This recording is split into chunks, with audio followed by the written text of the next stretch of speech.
Alright, this problem deals with Snell's law as the ray of light changes its direction passing through different density materials. And we have two different changes, one from air to the glass and a second one from the glass to the air. So we have to do both of those. So in part A, we're going from the air to the glass.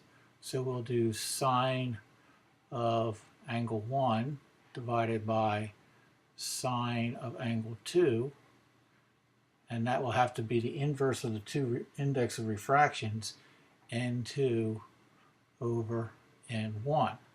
So if we put in the values that they gave us, sine of 43.5 in the air divided by the sine of our second angle, which is what we're looking for.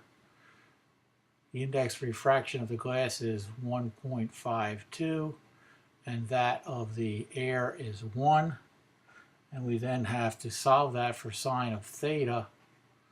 Sine of the angle equals 0.453, which will give us an angle, when we do the inverse sine of that, of 26.9 degrees. So that's our first answer.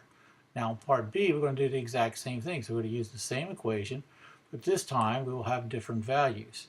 So our sine of the angle, which we're going to be traveling, will be that is that of inside the glass. So there will be sine of 26.9, which we just found, sine of the new angle once again, and this will equal the index of refraction of the water, when we look it up, is 1.33, and the glass is 1.52. So the sine, solving this just like we did over here, we will come up with an angle of 31.1 degrees. Notice in the first case we went from a less dense to a more dense, the angle decreased, and as we went from a more dense to a less dense, the angle increased.